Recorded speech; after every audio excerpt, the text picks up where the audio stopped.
Hello guys, welcome to daily dose session. तो देखो, ये मेरी आंखें जो है ना नींद से सूजी हुई है, तो मुझे बहुत जोरों की नींद आ रही है, लेकिन मैं फिर भी आप लोगों के लिए वीडियो रिकॉर्ड कर रहा हूँ। आपके लिए, मेरे लिए भी। तो चलो, आज का हम अपना मैं अपना डेली डोज सेशन, शोषण नहीं भाई, सेशन। डेली डोज सेशन जो है ना, हम लोग स्टार्ट कर लेते हैं। सेशन को शोषण कर दिया भाई।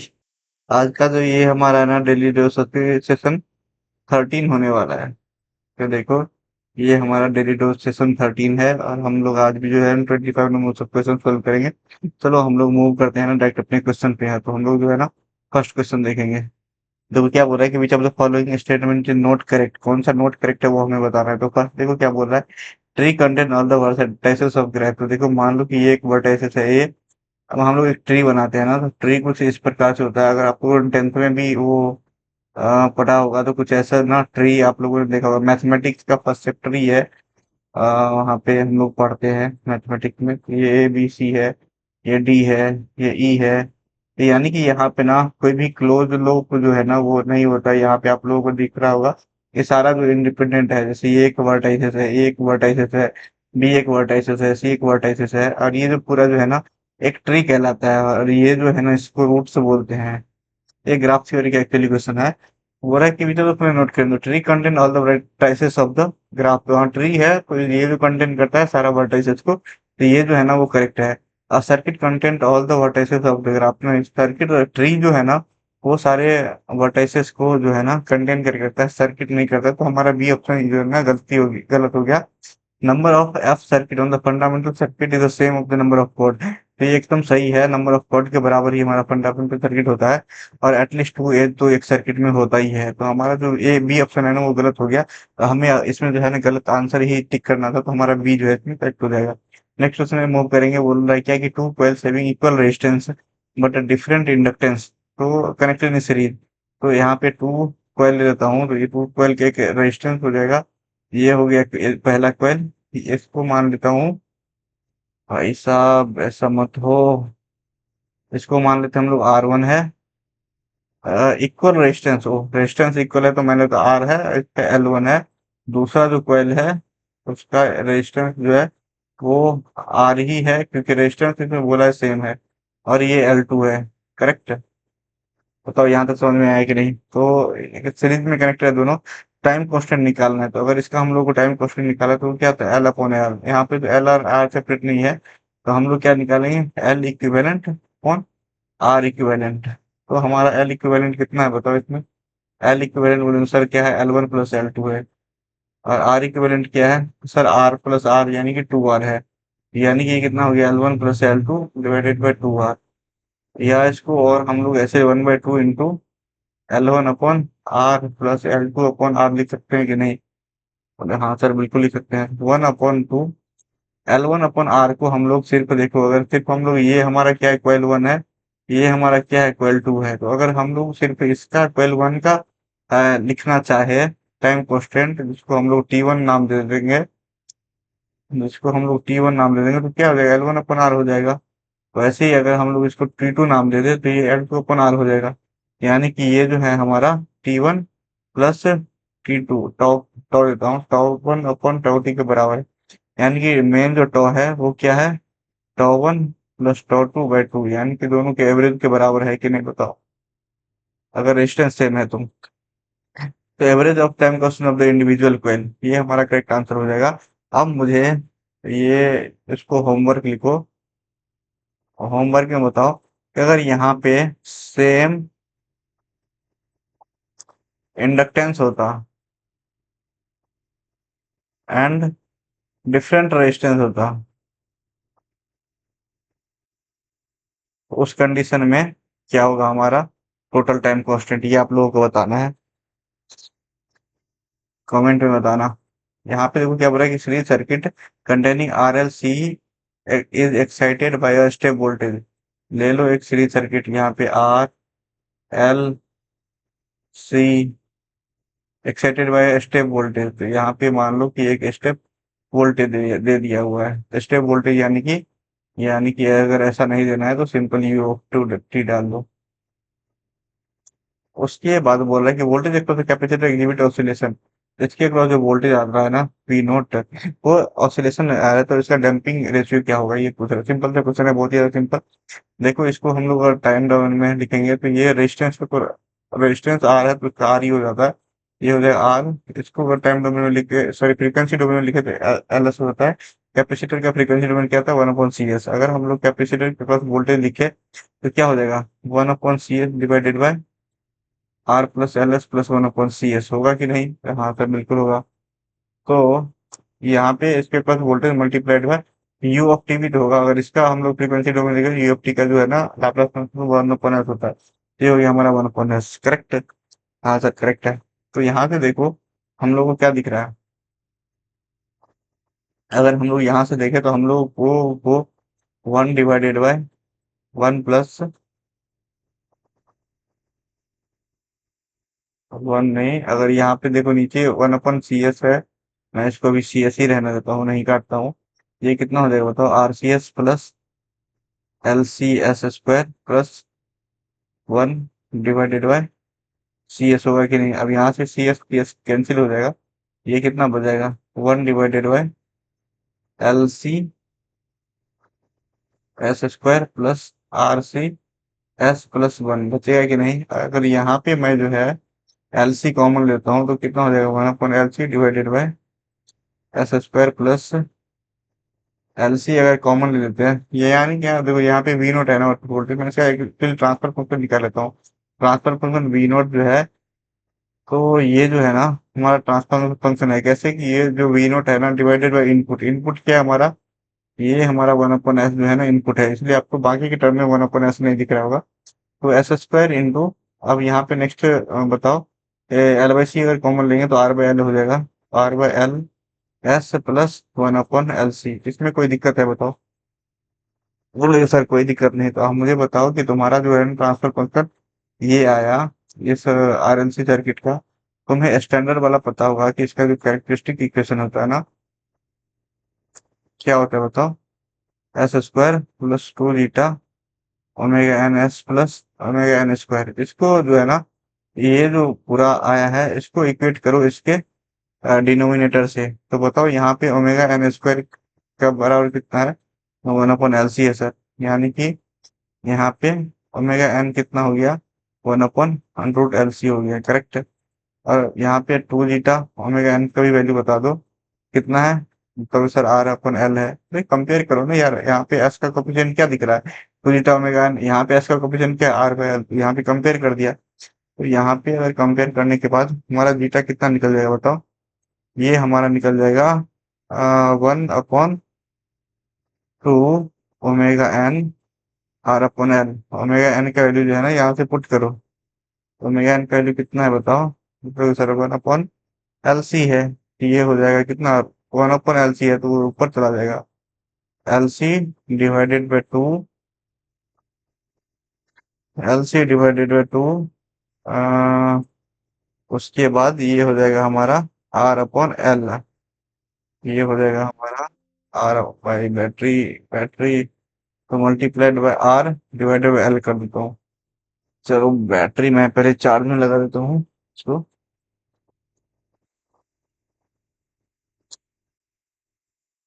हम्म, चार्जिंग तो मैंने लगा दिया, एक्चुअली मुझे स्पेस की जरूरत है। तो यहाँ पे देखो, अगर मैं यहाँ पे इसको R/2 लिख सकता हूँ क्या, R/2, ये R है, ये 2 है, तो R/2 लिख दिया। अंडर एल सी है, एल सी लिख दिया डिवाइडेड बाय, देखो ये L जो है ना अंडर रूट में नहीं है, तो अगर इसको अंडर रूट के अंदर ले जाएंगे तो L² लिख सकते हैं क्या। अब जो ये अंडर रूट है ना वो L² को भी कवर कर रहा है, यानी कि इसको हम लोग सिंप्लीफाई करें तो R/2 अंडर रूट C/L लिख सकते हैं क्या बताओ। जी टाइकल टू, भाई यही तो हो गया आपका जंपिंग फैक्टर। तो बताओ कि कौन सा ऑप्शन मिल रहा है यहाँ पे, हम लोग सी नंबर मिल रहा है सर। तो ऐसे करके आप लोग ना ओमेगा एन भी निकाल सकते हो, ओमेगा नेट 1/LC होता है। यहीं से अगर आप लोग फ्रीक्वेंसी निकाल तो 1/2 हो जाता है। तो ऐसे करके आप लोग ना डिफरेंट डिफरेंट थिंग्स जो है निकाल सकते हो। यहाँ से आप लोग रेजोनेंट फ्रीक्वेंसी भी निकाल सकते हो, बैंडविड्थ भी निकाल सकते हो, बहुत सारे जो है ना ये निकाल सकते हो। तो मैंने सिखा दिया एक्चुअली कि आप लोगों को सोल्व कैसे करना है। Which of the following control reduce the size of transformer as switch mode AC power supply. तो देखो जब भी तुम्हारा तुम्हारा टास्क क्या है, ट्रांसफार्मर का क्या करना है, साइज रिड्यूस करना है। तो ट्रांसफार्मर का साइज रिड्यूस तुम एक ही वर्ड से कर सकते हो, तुमको क्या करना पड़ेगा, फ्रीक्वेंसी को रिड्यूस करना पड़ेगा। अगर फ्रीक्वेंसी को रिड्यूस करना पड़ेगा, मान लो कि ये फ्रीक्वेंसी ये है, इसका विड्थ ये है, ठीक। तो इसके विड्थ को क्या करेगा, करना पड़ेगा, कंट्रोल करना पड़ेगा। यानी कि इसका पहले से विड्थ ये था, अब हम लोग इसका विड्थ ये कर दे रहे हैं। यहाँ पे क्या हो रहा है कि इसी साइकिल में अब हमारा 2 बार ये रिपीट हो जा रहा है, यानी कि हमारा क्या हो गया, फ्रीक्वेंसी डबल हो गया, टाइम पीरियड जो है वो हाफ हो गया। वो कब करेंगे, जब हम लोग उसके पल्स विड्थ मॉड्यूलेशन को कंट्रोल कर पाएंगे तो। अगर हम लोग पल्स को ही कंट्रोल कर लिया, तो यानी कि हम लोग पल्स को जितना कम कर देंगे, उतना नंबर ऑफ टाइम जो है हमारा पल्स रिपीट होगा वहां पे, और उतनी ज्यादा फ्रीक्वेंसी बढ़ेगी। जितना ज्यादा फ्रीक्वेंसी बढ़ेगा, उतना ही ट्रांसफार्मर का साइज डिक्रीज हो जाएगा। इसलिए आपने देखा होगा कि हमारे इलेक्ट्रॉनिक कंपोनेंट में जो भी ट्रांसफार्मर लगे रहते हैं, वो बहुत ही छोटे साइज के होते हैं। जैसे कि हमारा रेगुलेटर देख लो, डीसी पावर सप्लाई देख लो, हमारा बैटरी का चार्जर देख लो, तो इस समय बहुत छोटे छोटे जो है ना ट्रांसफार्मर यूज होते हैं। वहीं पे अगर तो इसका हमारा फ्रीक्वेंसी कितना होता है, इसका हमारा फ्रीक्वेंसी बहुत ज्यादा होता है। हमारा फ्रीक्वेंसी जो है ना, वो किलो हर्ट्ज में होता है।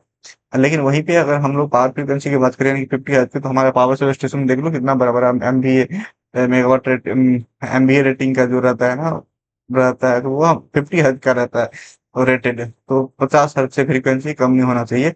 तो देखो वो कितना बड़ा रहता है, ये कितना छोटा रहता है। तो इसके जैसे ही अगर फ्रीक्वेंसी बढ़ा दोगे, तो क्या होता है कि साइज क्या होता है, ट्रांसफार्मर का रिड्यूस होता है। अब हम लोग मूव करेंगे नेक्स्ट क्वेश्चन पे, बोला कि ripple factor of the ratio of.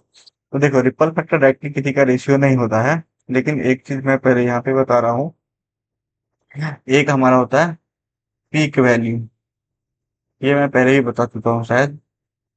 Peak होता है, ये होता है आरएमएस वैल्यू और एवरेज वैल्यू। तो इसके बीच में जो होता है ना, ये हमारा होता है पीएफ, पीक फैक्टर। और इसके बीच में जो होता है ना, वो होता है हमारा एफ एफ, फॉर्म फैक्टर। तो अगर हम लोग बात कर ले पीक फैक्टर की, तो वो कितना हो जाएगा हमारा, वो हमारा हो जाएगा peak value divided by RMS value. अगर वहीं पे हम लोग बात कर ले फॉर्म फैक्टर की, तो वो हो जाता है हमारे क्या, RMS divided by average value. तो ये आप लोग याद रखना, बहुत ज्यादा वाइडली जो है ना पूछा जाता है। अब यहाँ पे देखो हम लोग को बनना रिपल फैक्टर। रिपल फैक्टर क्या होता है, तो जैसे देखो एक यहाँ पे हमारा रेक्टिफायर है। रेक्टिफायर में हम लोग यहाँ पे क्या डालते हैं, हम लोग यहाँ पे इनपुट में हमारा एसी सिग्नल रहता है, आउटपुट में हम क्या करते हैं, कि हमारा डीसी आए। लेकिन यहाँ पे जो है ना, आउटपुट डीसी नहीं आता है, यहाँ पे डीसी के साथ कुछ रिपल भी जो है वो आ जाते हैं। यानी कि रिपल क्या बोलता है, कि हमारा रिपल का मतलब कि हमारा डीसी तो है, लेकिन उसमें एसी भी जो है वो शामिल है। यानी कि हमारा रिपल फैक्टर जो होता है, वो बताता है कि कितना एसी वैल्यू शामिल है टोटल डीसी में। यही हमारा बताता है कि रिपल फैक्टर। तो एसी वैल्यू को हमेशा हम लोग कितने मेजर करते हैं, हम लोग आरएमएस में मेजर करते हैं। तो हम लोग बोल सकते हैं कि रिपल फैक्टर जो होता है, वो आरएमएस अपॉन डीसी वैल्यू होता है। तो यहाँ पे हमारा जो है सी ऑप्शन करेक्ट हो जाएगा। ये एक एनालॉजी है, ऐसे करके कह सकते हैं, लेकिन हमारा होता नहीं है। एक्चुअली हमारा जो है ना, रिपल फैक्टर और फॉर्म फैक्टर का रिलेशन, रिपल फैक्टर जो होता है वो अंडर रूट फॉर्म फैक्टर का स्क्वायर -1। ये एक रिलेशन है रिपल फैक्टर और फॉर्म फैक्टर में। और हमारा फॉर्म फैक्टर क्या होता है, आरएमएस अपॉन एवरेज होता है, ये याद रखना।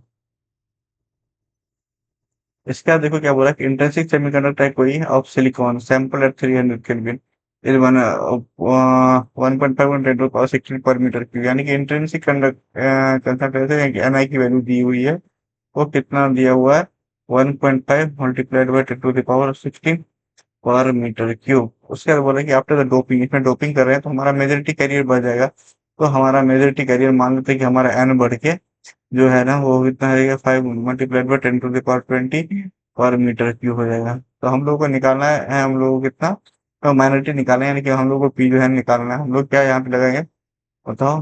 हम लोग लगाएंगे mass action law. Mass action law क्या बोलता है, कि प्रोडक्ट जो रहता है ना, एन और पी मतलब इलेक्ट्रॉन और होल के कंसंट्रेशन का मल्टीप्लिकेशन जो है, वो हमारा इंट्रिंसिक कैरियर कंसंट्रेशन के स्क्वायर के बराबर होता है। क्यों, क्योंकि इंट्रिंसिक में हमारा एन इक्वल टू पी होता है।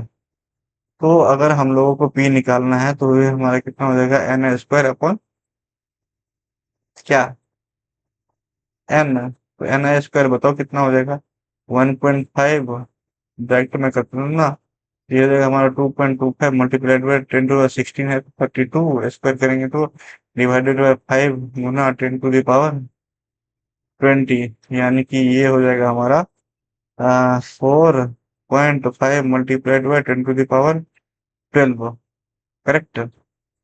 5, तो ये हमारा 0.45, 0.45 multiplied by 10 to the power 12 हो जाएगा।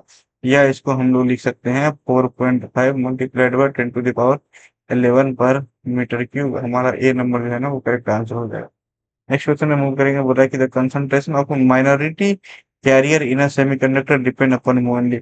हमारा माइनॉरिटी कैरियर जो है ना वो डिपेंड करता है मैनुअली, मेनली टेम्परेचर पे। देखो कैसे डिपेंड करता है कि कोई एक सेमीकंडक्टर है, मेरी बातों को गौर से सुनना, मैं उतना लिख नहीं पाऊंगा लेकिन मेरी बातों को अच्छे से सुनना। देखो हमारा जो कोई भी सेमीकंडक्टर मटेरियल है, सेमीकंडक्टर मटेरियल हम जैसे ही हीट प्रोवाइड करते हैं ना, हमारा चार्ज कैरियर जो होता है ना, वो मेजॉरिटी चार्ज कैरियर वो क्या होता है, एनर्जाइज होता है। तो बैलेंस बैंड से कंडक्शन बैंड में जाने की कोशिश करता है। तो हमारा जो माइनॉरिटी चार्ज कैरियर कुछ नहीं, बस जैसे होल है ना, वो होल एक्चुअली कुछ नहीं, डिफिशियंसी ऑफ इलेक्ट्रॉन है। यानी कि इलेक्ट्रॉन जैसे ही हमारे वैलेंस बैंड से कंडक्शन बैंड में मूव करते हैं तो हमारा वैलेंस बैंड में कुछ जो है वाइड स्पेस छूट जाता है, जिसको हम लोग कुछ नहीं होल होल बोल देते हैं कि वो खाली स्थान छूट जाता है।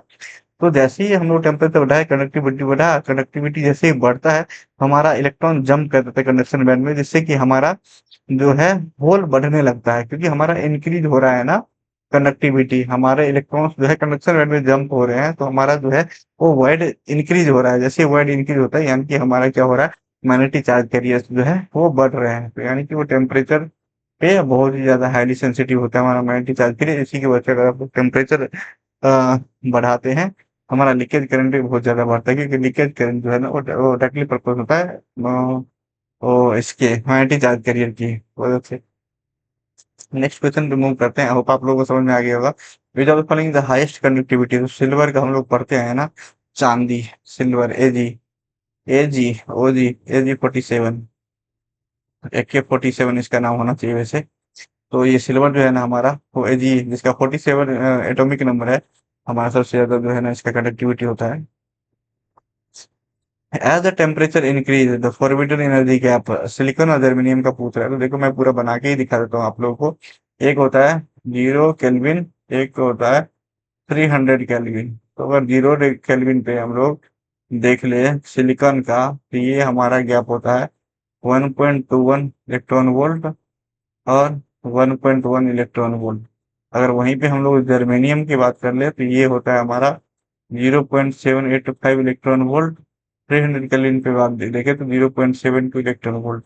वही अगर हम लोग गैलियम आर्सेनाइड की बात कर ले तो ये हमारा 1.47 इलेक्ट्रॉन वोल्ट होता है। और यहीं पे हम लोग यहाँ पे देख लो तो यहाँ पे हमारा 1.42 इलेक्ट्रॉन वोल्ट होता है। तो यहाँ से आप लोग बताओ, एक चीज गौर करके, भाई सीधी लकीर खींच जा, एक चीज गौर करके बताओ कि ये टेम्परेचर जो है ना वो 0 केल्विन से 300 केल्विन हो रहा है, यानी कि हमारा यहाँ पे टेम्परेचर इंक्रीज हो रहा है।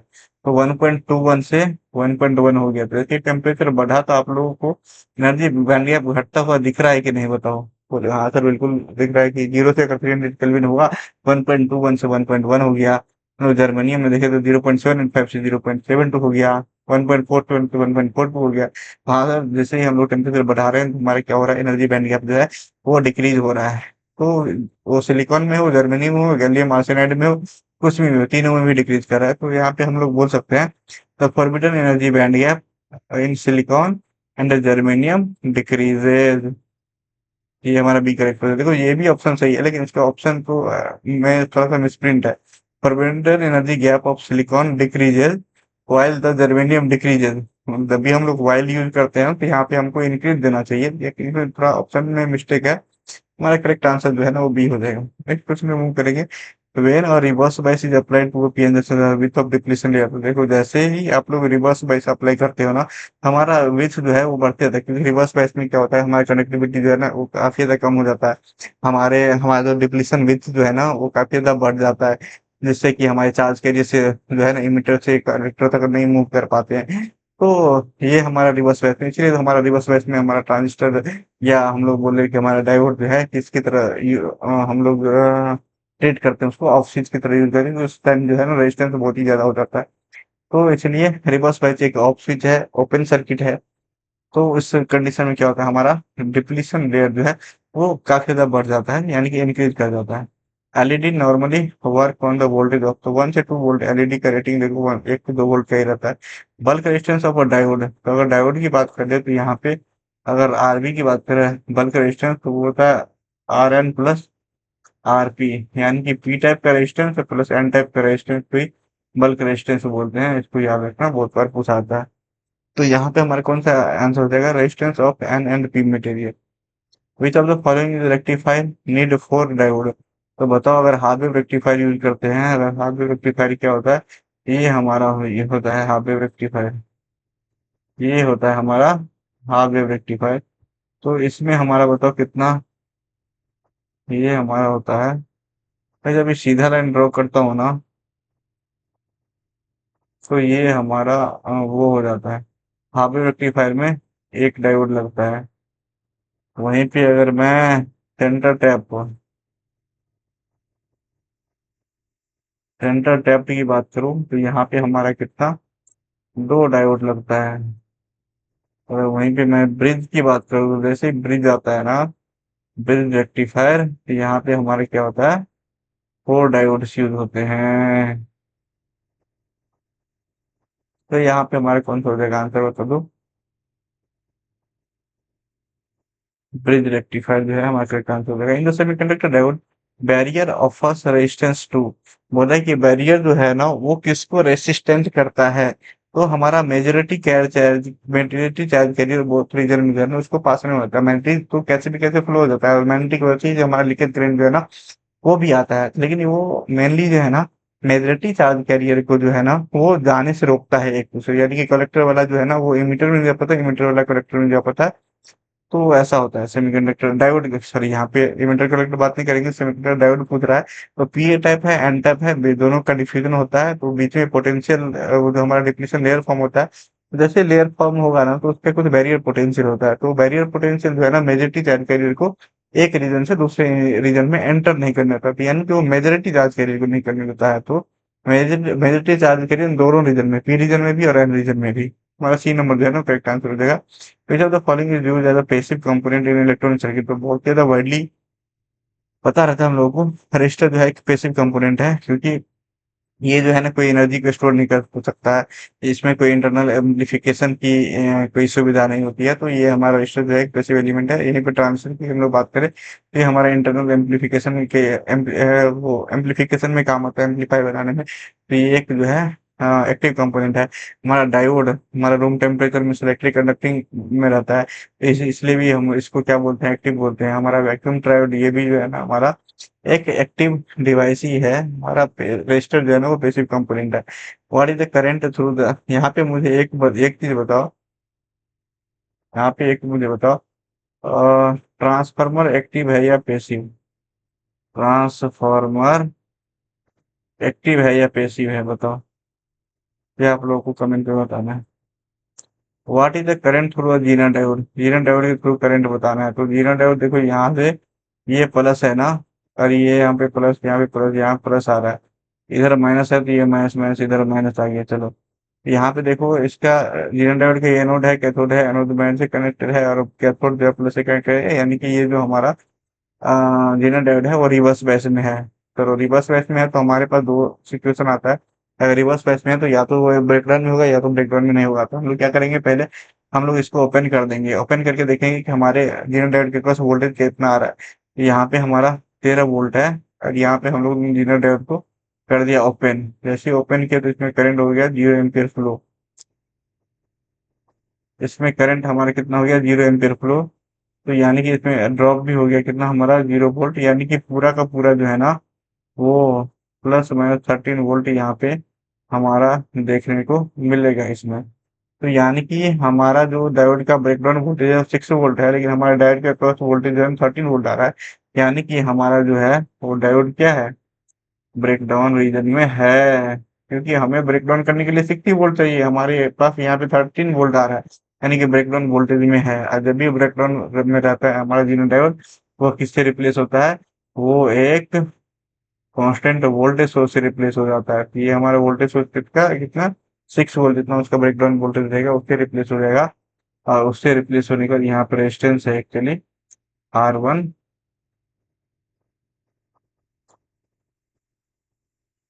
R1 जो कि 1 किलो ओम का है। तो अब 0 एम्पियर करंट फ्लो नहीं करेगी, अब जो यहाँ पे करंट फ्लो करेगी वो कितनी करेगी, 13 - 6 डिवाइडेड बाय 1 के इक्वल टू 7 मिली एम्पियर। तो 7 मिली एम्पियर जो है हमारा करेक्ट आंसर हो जाएगा। हम लोग मूव करेंगे नेक्स्ट क्वेश्चन पे। Identify the frequency response curve of band pass filter. तो बैंड पास का फिल्टर का मतलब क्या हुआ कि एक प्रॉपर बैंड को पास करेगा, बाकी दोनों को रिजेक्ट करेगा। देखो यहाँ पे हमारा ये फ्रीक्वेंसी है, जैसे इधर इधर बढ़ेंगे हमारा फ्रीक्वेंसी बढ़ते जाएगा।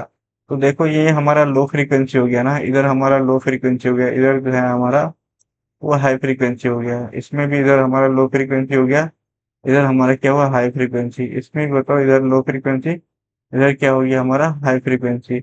इसमें भी हमारा ये लो फ्रीक्वेंसी, इसमें भी ये हमारा हाई फ्रीक्वेंसी हो जाएगा हमारा। तो हम लोग अगर इसमें देखें तो देखो ये लो फ्रीक्वेंसी पे ये जीरो है ना, यानी कि लो फ्रीक्वेंसी ये हमारा स्टॉप बैंड है, ये स्टॉप कर रहा है। हमारा हाई फ्रीक्वेंसी जो है ना ये हमारा क्या है, पीबी है, यानी कि पास बैंड है। यानी कि ये हमारा कौन सा फिल्टर हो गया, हाई पास फिल्टर। क्यों, क्योंकि ये सिर्फ देखो हाई फ्रीक्वेंसी को जो है ना वो पास कर रहा है, पास बैंड देखना है हमको सिर्फ। अब हम लोग इसको देखो, ये हमारा लो फ्रीक्वेंसी है तो लो फ्रीक्वेंसी को ये पास कर रहा है, फिर इधर हाई फ्रीक्वेंसी को ये क्या कर दे रहा है, स्टॉप कर दे रहा है, क्योंकि इधर हाई फ्रीक्वेंसी पे जीरो है। यानी कि ये जो है हमारा क्या हो जाएगा, ये इसमें हमारा ये हमारा है क्या पास बैंड, और इधर क्या हमारा स्टॉप बैंड। तो ये हमारा कौन सा हो गया, लो पास फिल्टर। यहीं पे अब इसकी बात कर लो। देखो लो फ्रीक्वेंसी जो है यहाँ पे जीरो दिख रहा होगा, फिर स्लाइटली इंक्रीज हो रहा है, तो ये हमारा हो गया कि स्टॉप बैंड, इधर स्टॉप कर रहा है। हाई फ्रीक्वेंसी पे देख लो एक स्टॉप कर रहा है। इन एक प्रॉपर बैंड है ना, ये हमारा कितनी पास बैंड है, तो ये जो प्रॉपर बैंड है इसी को सिर्फ पास कर रहा है। तो यानी कि इसको क्या हम लोग बोलेंगे, बैंड पास फिल्टर, एक प्रॉपर बैंड को ही पास कर रहा है। यहाँ पे देखो ये भी हमारा पास बैंड है, ये भी हमारा पास बैंड है, और हमारा बीच में कहीं उसको स्टॉप कर रहा है, यानी कि एक जो है बीच में कहीं पे हमारा स्टॉप कर रहा है। तो इसको हम लोग बोलते हैं बैंड स्टॉप फिल्टर, या इसको बहुत ही पॉपुलर नेम है, इसको हम लोग नॉच फिल्टर भी बोलते हैं, नॉच फिल्टर भी बोलते हैं। तो यहाँ पे हम लोग ये पूछ रहा है कि करवा बैंड पास फिल्टर, तो हमारा ए जो ऑप्शन है ना वो बैंड पास फिल्टर हो जाएगा। तो हमारा ए जो है वो करेक्ट आंसर हो जाएगा। हम लोग मूव करेंगे next. Which of the following is true op amp voltage follower. देखो वोल्टेज फॉलोवर, आप लोगों को वोल्टेज फॉलोवर अगर देखना है तो सबसे पहले आप लोगों को एक कंसेप्ट पता होना चाहिए। इस कंसेप्ट का नाम है वर्चुअल ग्राउंड कंसेप्ट। ये वर्चुअल ग्राउंड कंसेप्ट क्या बोलता है कि जब हमारा ओप एम्प जो है ना वो क्या होना चाहिए, वो आइडियल होना चाहिए। और ओप एम्प जो है, एक बार ओप एम्प लिख दिया तो हो गया ना। ओप एम्प जो है हमारा आइडियल होना चाहिए। ओप एम्प का जो है ना वो हमारा यानी कि मतलब गेन इनफिनिट होना चाहिए। ओप एम्प में हमारा निगेटिव फीडबैक होना चाहिए, निगेटिव फीडबैक होना चाहिए, तब आप वर्चुअल ग्राउंड लगा सकते हो। तो वर्चुअल ग्राउंड पे क्या होता है कि जब ये कंडीशन हमारा सेटिस्फाई करता है ना, तो हमारा नॉन इन्वर्टिंग का जो वोल्टेज है वो हमारे इन्वर्टिंग के वोल्टेज के बराबर हो जाता है। यही बोलता है वर्चुअल ग्राउंड कंसेप्ट। तो देखो यहाँ पे फर्स्ट वाला देखो, यहाँ पे आपको दिख रहा होगा ये जो है ना पॉजिटिव है, और यहाँ पे देख रहे हो पॉजिटिव का फीडबैक है। यहाँ पे वर्चुअल ग्राउंड लगा सकते हो क्या, नहीं लगा सकते। इसको कैसे सोल्व करोगे, इसको कैसे सोल्व करोगे, आप लोग नहीं कर पाओगे। तो यहाँ पे आउटपुट जाएगा ना इसके सेचुरेशन की तरह जाएगा, यानी कि वो सेचुरेट हो जाएगा। अगर इसका सेचुरेशन +-15 दिया हुआ ना, तो डायरेक्टली क्या होगा, ये +15 पे जाके सेचुरेट हो जाएगा, नेगेटिव वाला -15 में जाके सेपरेट हो जाएगा। तो इसको जो है ना ये हमारा वोल्टेज फॉलोवर नहीं है, तो ये ऑप्शन हमारा गलत हो गया। यहाँ पे देखो निगेटिव का फीडबैक दिया हुआ है, तो निगेटिव फीडबैक में हमारा जो है ना क्या होता है कि हमारा वर्चुअल ग्राउंड कंसेप्ट लगेगा। हमारा आइडियल ट्रू ओप एम्प है, तो ट्रू हम ओप एम्प वोल्टेज फॉलोवर बनाना है हम लोगों को, निकालना है सर। तो यहाँ पे, हाँ, यहाँ पे देखो यहाँ पे क्या हो रहा है हमारा कि ये हमारा इन्वर्टिंग का वोल्टेज जो है ये हमारा यहाँ का वोल्टेज के बराबर हो जाएगा, यानी कि यहाँ पे वी इन है तो यहाँ भी वी इन हो जाएगा, और ये हमारा हो जाएगा वी आउट के बराबर। तो यानी कि यहाँ पे हमारा आउटपुट जो है वो इनपुट के बराबर हो गया। तो ये हमारा एक वोल्टेज फॉलोवर है। यहाँ पे देखो क्या है कि ये अगर जीरो है, यहाँ भी जीरो हो गया, वर्चुअल ग्राउंड कंसेप्ट लगाओगे तो। अब देखो ये एक नोड है, यहाँ पे वी ए बी है और जीरो भी है, तो एक नेट पे दो वोल्टेज हो सकता है क्या? नहीं, तो ये तो हमारा सर्किट ही इनवैलिड है, तो इसलिए हमारा ये क्या हो गया, गलत हो गया। और ये हम लोगों को क्लियरली दिख रहा है कि ये हमारा कौन सा है, इन्वर्टिंग एम्पलीफायर है। इन्वर्टिंग एम्पलीफायर है, तो हमारा बी ऑप्शन जो है ना एकदम करेक्ट हो गया कि हमारा ये वाला जो है एक ट्रू वोल्टेज फॉलोवर बोलते हैं इसको। देखो वोल्टेज फॉलोवर ये होता है, ये हमारा ओप एम्प हो गया, इसमें निगेटिव फीडबैक होना चाहिए, और वो निगेटिव फीडबैक ऐसे हो गया। निगेटिव फीडबैक होने के बाद हमारा जो ये वाला है नॉन इन्वर्टिंग एम्पलीफायर, ये ग्राउंड नहीं होना चाहिए, ये हमारा इनपुट वोल्टेज के बराबर होना चाहिए। तो वर्चुअल ग्राउंड से हमारा आउटपुट वोल्टेज जो है इनपुट वोल्टेज के बराबर आता है, यानी कि इसको बफर बोलते हैं, इसको डिले के लिए यूज करते हैं, और भी बहुत सारे पर्पज है उसके लिए हम लोग इसको यूज करते हैं। Calculate the output voltage if R one R two R three R F, यानी सभी वैल्यू दे दी हुई है, हम लोग को आउटपुट वोल्टेज निकालना है। तो देखो यहाँ पे हम लोगों को डायोड जो है, डायोड डायोड बोल रहा हूँ मैं, ऑप एम्प जो है इसको आइडियल कंसीडर करेंगे। आइडियल कंसीडर करेंगे तो यह है हमारा जो नॉन इन्वर्टिंग का जीरो वोल्टेज है, ये यहाँ भी क्या हो जाएगा, हमारा जीरो वोल्ट आ जाएगा। आया कि नहीं? हाँ सर आ जाएगा। तो मैंने एक पिछले वीडियो में भी बता रखा है ना कि अगर कुछ ऐसा सर्किट दिखे आप लोगों को, अगर यहाँ पे V1 है, यहाँ पे V2 है, और यहाँ पे अगर आप लोगों को Vx निकालना है, आप लोग कैसे निकालोगे? Vx बराबर पहले V1 लेंगे, और दूर वाला, अगर ये R1 है, ये R2 है, दूर वाला V1 को दूर वाले रेजिस्टेंस से मल्टीप्लाई करेंगे, R2 प्लस V2 लेंगे, इसको दूर वाले रेजिस्टेंस से, यानी कि R1 डिवाइडेड जो भी रेजिस्टेंस से मल्टीप्लाई कर रहे हैं ना उसको सम करके जोड़ेंगे। तो ये हमारा ये था। ये ना से नहीं, ये बस एक सुपरपोजिशन थ्योरम है, जो कि मैं आप लोगों को कभी किसी सेपरेट वीडियो में बता दूंगा। अभी के लिए इतना ही जानो। तो इसी का हम लोग जो है ना लगाएंगे इसमें थ्योरी, देखो कैसे। तो हमारा जो है ना डायरेक्ट हम जीरो वोल्ट का जो है ना बराबर किसके इक्वल होगा वो हम लिखेंगे। तो देखो पहले हम लोग V1 से मल्टीप्लाई करेंगे, यानी कि V1 मल्टीप्लाइड बाय, अब V1 का रेजिस्टेंस जो ये R1 है ना, इसको नहीं लेना है, बाकी सारे रेजिस्टेंस को मल्टीप्लाई करो, यानी कि R2 R3 RF। ये कितना हो गया हमारा, R2 R3 RF प्लस, अब देखो जैसे किया ना वहां पे वैसे अब करो, अब V2 को लो, और ये R2 को मत लेना, बाकी सारे रेजिस्टेंस को मल्टीप्लाई, यानी कि V2 कितना हो जाएगा, ये R1 R3 RF प्लस। अब हमारा देखो, अब इस यहाँ पे क्या करो, V3 लो, तो R3 को नहीं लेना है, बाकी सब की लेना है, यानी कि V3 लोगे तो क्या होगा, R1 R2 RF। ये V आउट भी तो लेना पड़ेगा। Sorry guys.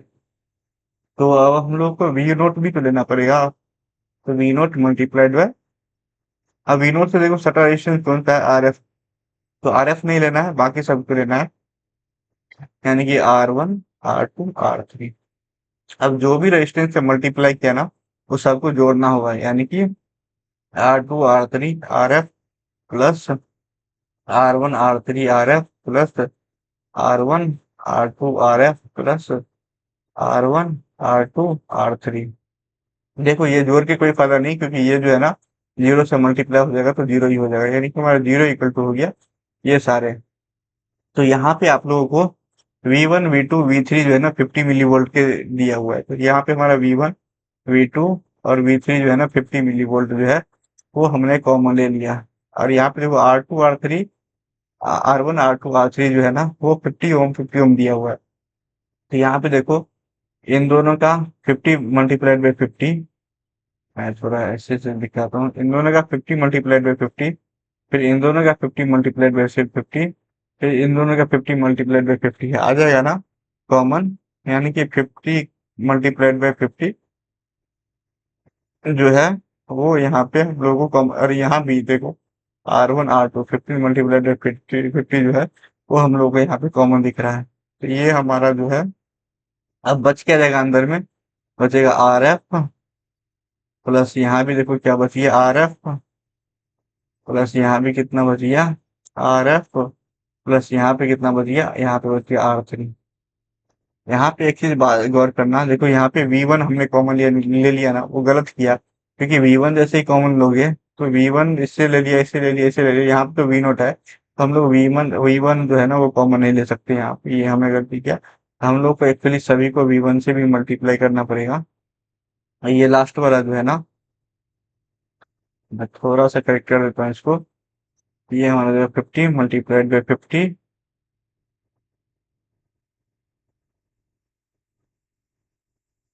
Into V1 R F plus V2 R F plus V3 R F plus V naught R three, ये हमारा आ गया। ठीक है, तो यहाँ पे देखो 50, ये तो अभी हमारा जीरो हो जाएगा, यानी कि हमारा जीरो इक्वल टू कितना हो जाएगा। अब तो ये तो सिंपल सा हो गया ना, V1 हमारा दिया 50 मिली वोल्ट और आर एफ दिया हुआ है हमारा 1K।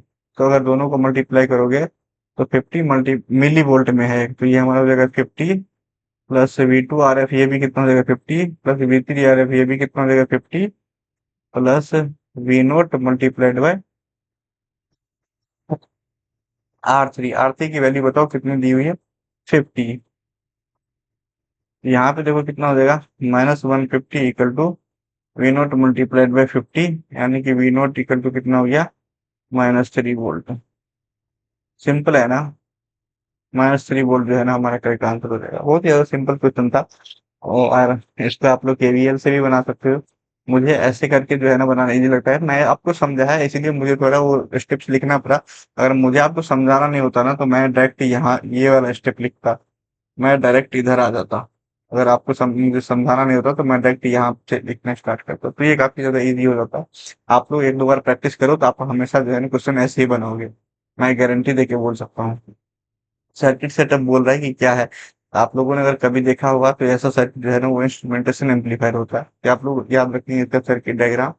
Which of the following is termed as a universal logic gate. तो हमारा जो नैंड गेट है ना, यूनिवर्सल लॉजिक गेट है, क्योंकि नैंड गेट से हम लोग सारे गेट्स जो है ना वो बना सकते हैं। और एक बताओ हमारा इनहिबिशन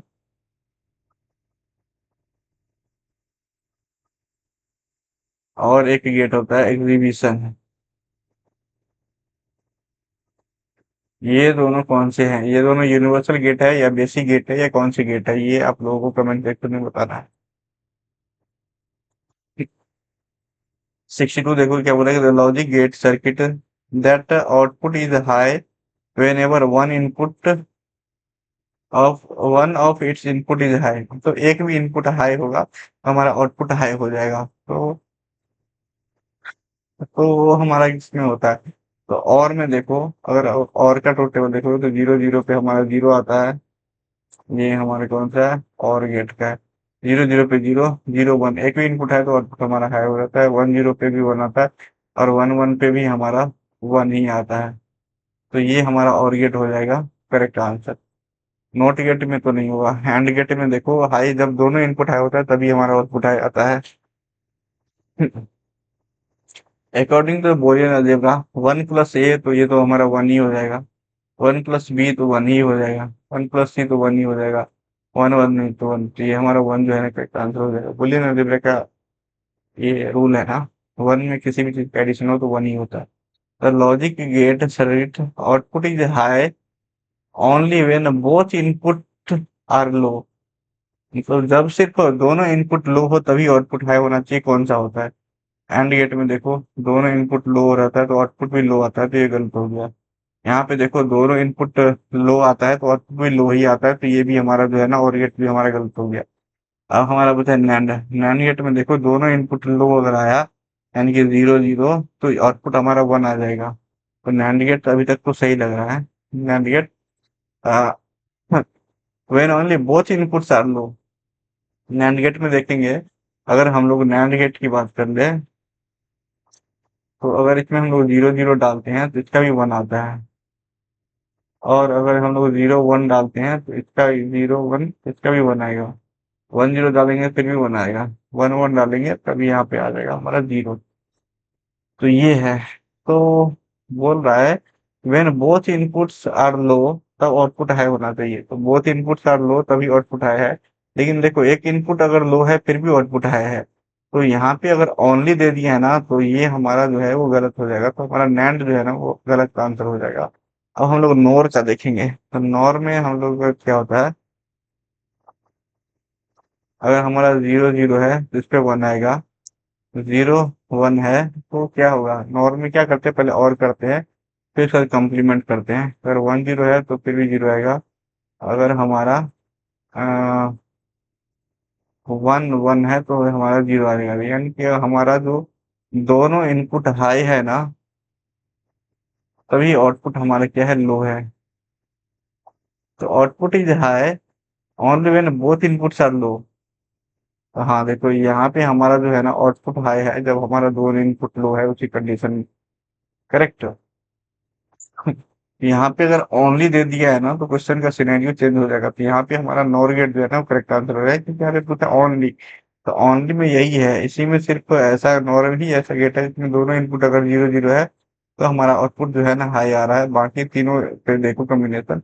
लेकिन यहाँ पे तो ये भी ठीक है, फर्स्ट कंडीशन मैच कर रहा है, लेकिन जीरो जीरो पे, जीरो वन पे भी तो हमारा वन ही आ रहा है। लेकिन इसमें बोल रहा है क्या, हमें both inputs are low.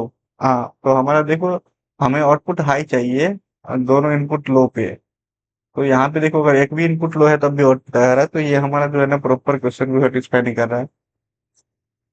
Signal train of binary signal the baud rate. Baud rate जो होता है ना वो हमारा बॉड रेट वो तो हमारा आरबी बाई टू होता है ना। आरबी क्या, आरबी क्या होता है, वो हमारा सिंबल रेट होता है। यानी कि आरबी को हम लोग में बिट पर सेकेंड डिवाइडेड बाई टू। अगर ये बाइनरी के लिए तो बाइनरी में टू सिंबल होता है, तो दो से मल्टीप्लाई करो बिट पर सेकेंड डिवाइडेड बाई टू। तो टू टू कैंसिल हो जाएगा, यानी कि वन बिट पर सेकेंड। ये जो है ना हमारा करेक्ट आंसर हो जाएगा। तो वन बिट पर सेकेंड ये हमारा आंसर हो जाएगा। नेक्स्ट देखो, हमारा जो है ना आज का 25 नंबर सबसे सॉल्यूशन खत्म हुआ। अगर आपको इसका पीडीएफ चाहिए तो हमारा टेलीग्राम ग्रुप ज्वाइन कर सकते हैं, सतीश इसरो के नाम पे है। अगर आपको मेरे से कुछ पर्सनल क्वेरी पूछनी है तो आप लोग यहाँ पे फॉलो कर सकते हैं मुझे इंस्टा पे, और वहाँ पे क्वेश्चन पूछ सकते हैं मेरे से। मैं हर एक कमेंट का रिप्लाई देता हूँ, जो भी डीएम करते हैं सबका। और यहाँ पे हमारा जो एक पुराना यूट्यूब चैनल है जिसपे भी मैं काफी अच्छे अच्छे कंटेंट डालता हूँ, ये भी आप लोग जो है ना चैनल, ये भी चैनल आप लोग सब जाके आप लोग विजिट कर सकते हो और देख सकते हो, अपने आप को बेनिफिट पहुंचा सकते हो। तो ऐसे ही पढ़ते रहो, साइन करते हो, तब तक चलते हैं। Bye bye.